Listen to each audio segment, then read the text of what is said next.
I love that Kate's sitting with us tonight. I know, I don't. It feels weird. Feels weird, huh? Feels a little weird. All right, we're going to continue the Honey Boo Boo conversation. Come on, Anita's going to come in. Come on. See, I knew I should. Shame, we know your name. Upstairs. No, we were waiting for you. All right, we're going to continue talking about Honey Boo Boo, but first, Heather has an important point to make on the sperm debate, so it's all you. Okay. What I wanted to say also to you guys is that not only is this girl 22 and has no money, because she doesn't have money, 4 grandparents didn't have money to come up with the $6 grand for the sperm. But now she's going to be that much more tied to his parents, who are going to weigh in who she dates, and we don't like that guy around our kids. And what it reminded me of is, do you remember The Bachelorette, Emily? With little Ricky. Well, anyway, Emily got knocked up at 18 by her race car boyfriend, who came from a very wealthy family. He died in a race car accident, and she had the baby, and then she was tied to that family. Like, she couldn't move. Yeah. They gave her a big house. She lived in the same city, right? She lived in the same city. They were...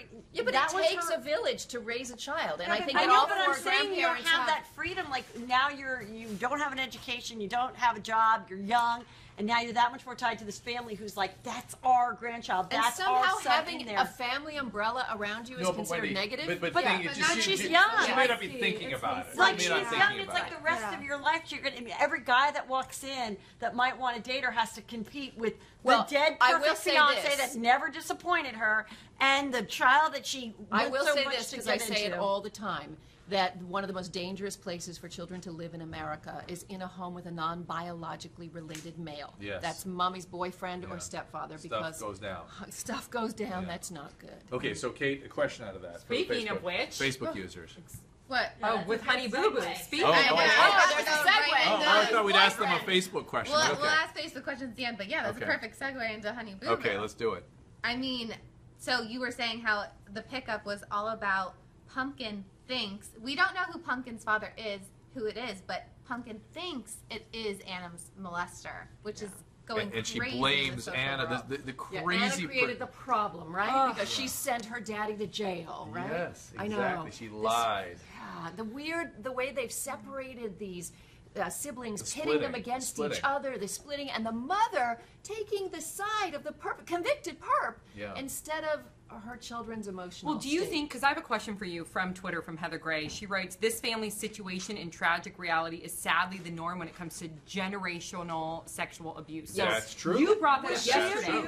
Was the mom? Well, we're purely speculating, but the fact that she said, basically, Anna at one point said, basically, that when she brought it up, the mom went, let's not talk about that. It happened. Stuff happens. Let's move on. And that's a classic move. And the other thing is, when somebody has suffered some kind of early life trauma like this kind of sex abuse, the behavior becomes normalized to them. Yeah. So when it happens, it's like, that's what men do. You know, you're fine. They just dismiss it because they know they survived it, and they take the attitude is, well, I had it and I'm fine. And they're walled off from it. Literally, biologically, the experience gets walled off in the brain, and they don't want to access it. They don't want to think about it. So she doesn't get it. So even if she apologizes now, what's the point? You know it's not genuine. Either because she herself was abused, even if it's disingenuous. Like, this has been on the news every single day for a couple of weeks now, and the mom still hasn't, even in public to save face, she hasn't come out and said, I apologize if I hurt my daughter. I think because she feels like it'll make her guilty. She's a really intelligent woman, Listen, right? June, I talked to her. She was not dumb. She just has got some issues. Well, she got issues going on. Clearly. You start having kids at 15 with 4 different... I don't know. Is there no one else to sleep with in Georgia? I know. Who's going to sleep? God, single ladies, that's a state to move to. So the question for Facebook is Georgia the right state to move? I'm from Georgia. I have a statistic about Georgia. Did you know that in age 22 to 32 demographic, more women than any other state in the country make more money than the men? So in Georgia, it's hard to find a male peer. So no, we're saying all the men should move to Georgia. We're saying because they get taken care of there. So what are we going to ask here? Okay. Do we think an apology will help?